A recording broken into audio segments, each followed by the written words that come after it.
최근에 두 번째로 쇼군 암살편을 정주행했다. 사실 이 결정을 하기까지 나름 오랜 시간이 걸렸는데 하도 처음 봤을 때 충격을 받아서 다른 편들은 몇 번씩이나 봤는데도 쇼군 암살편은 도저히 손이 안 가더라. 분석이라 하기는 뭐하고 조금 더 이성을 찾고 본 나의 쇼군 암살편 감상평을 시작해보겠다. 쇼군 암살편은 스토리를 참 잘 짰다고 생각하는데 그 이유 중 하나가 시리어스 장편 내에 여러 개의 플롯들, 즉 이야기들이 거의 다 공통된 주제의 이야기이기 때문이다. 그 주제도 무려 자유. 사실 애니 내내 자주 다뤄오던 주제이기도 하고 특히 주인공인 긴토키를 잘 상징하는 주제인지라 은혼의 가장 클라이맥스라고도 할 수 있는 쇼군 암살편에 잘 들어맞는다고 생각했다. 쇼군 암살편의 가장 대표적인 플롯 두 개를 살펴보자. 첫 번째는 쇼군, 즉 시게시게의 이야기. 그리고 두 번째는 오랜 기다림 후 드디어 성사된 긴토키와 신스케의 만남과 과거, 특히 신스케의 이야기에 집중해보겠다. 일단 시게시게의 이야기 먼저 살펴보자.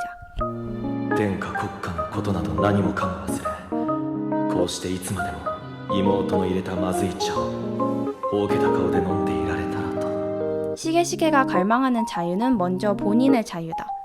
즉 쇼군 자리에서 물러나 평범한 사람으로서 누리는 자유다. 어떻게 보면 나라에서 제일 최고 권력의 자리인 쇼군 자리를 왜 놓고 싶어하나 생각도 할 수 있는데 14화의 카구라의 대사를 다시 돌아볼 수 있다. 노부노부의 과거만 봐도 시게시게 역시 얼마나 어렸을 때부터 권력 싸움 사이에 이리 치이고 저리 치여서 고생하며 자라왔을지 상상해볼 수 있다. 거기다가 유일한 가족이 여동생과 저 개쌍놈의 조부였으니 쇼군으로서의 덕망을 중요시하고 백성들을 사랑하는 마음을 지녔음에도 사실상 조부애 그리고 그 위에는 천인들의 꼭조각시 노릇밖에 안 되는 시게시게는 본인의 처지가 언제나 안타깝고 답답했을 것이다. 그런 그의 꿈은 쇼군 자리에서 물러나서 더 이상 쓸데없는 권력 싸움의 희생자가 아닌 그저 평범한 오빠로서 소유와 함께 지내는 것이었다. 御庭番衆の務めとは将軍を守ることではない将軍の務めを守ることだそして将軍の務めとはその身を賭しても民と国を守ることだ 시게시게가 쇼군의 자리에서 물러나고 싶은 것은 본인을 위해서만은 아니다. 오히려 그는 아이러니하게도 너무나도 쇼군의 역할을 충실히 수행하고 싶은 마음에 쇼군 자리에서 물러나고 싶어 한다. 언제나 평범한 사람들의 삶에 관심이 많았던 그는 나라의 제일 윗사람이었음에도 불구하고 에도의 자유민주주의를 불어일으키려는 큰 목표를 가지고 쿄로 떠난다. 본인이 가지고 있던 정의대장군이라는 자리 자체가 정근대 일본 율령제 최고 권력자였다는 점.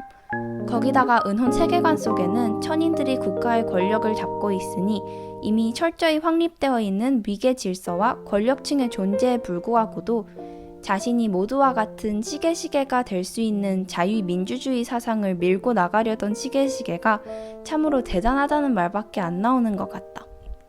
누구보다도 정치에 정남이 떨어질 법한 그는 본인의 그리고 나라와 백성의 평등한 자유를 위해 쇼군 암살편에서 노력하지만 참 안타깝게도 죽음만을 통해서 진정한 자유를 얻게 된다.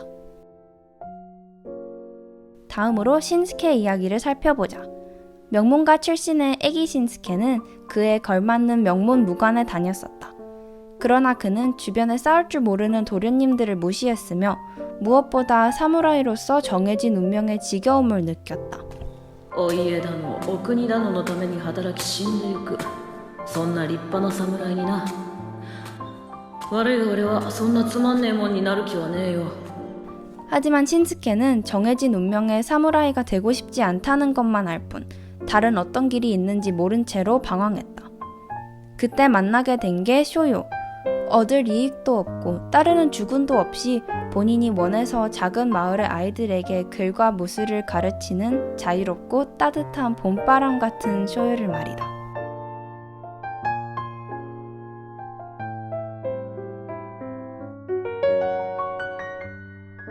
신스케는 이때 자유가 무엇인지 알게 된다.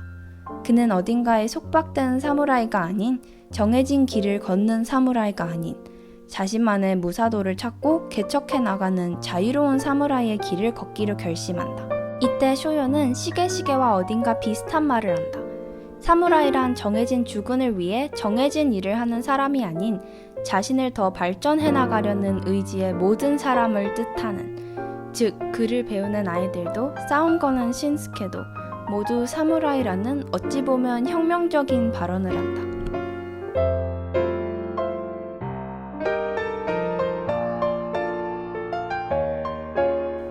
이렇게 신스케는 배웠다. 그 누구도 본인의 길을 정해주지는 않는다. 내가 생각하는 더 나은 내가 되기 위해 노력하면 그걸로 충분하다고. 이렇게 볼 수 있듯이 두 개의 다른 이야기들은 사실 비슷한 평등 그리고 자유에 대한 이야기다. 그러나 두 이야기 모두 오목조목 따져보자면 어딘가 찝찝한 점이 있다.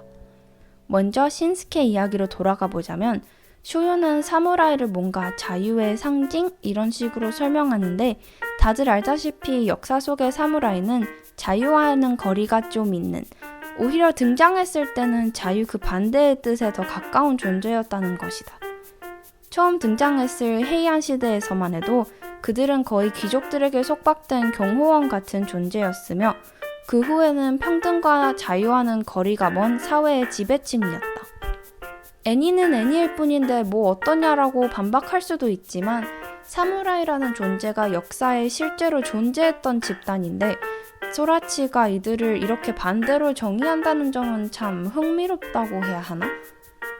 비슷한 맥락으로 시게시게가 에도에 민주주의를 가져오려 했다는 점 역시 어딘가 찝찝한데 시게시게의 모티브인 도쿠가와 이에모치는 평생을 꼭두각시 쇼군으로 살다가 병으로 일찍 죽었으며 그 다음 쇼군이자 마지막 쇼군인 도쿠가와 요시노부는 민주주의를 위해 쇼군 자리를 내놓기는커녕 천황의 권위가 옮겨짐에 따라 정치 생명이 다해서 정치를 포기했다는 추측이 있다.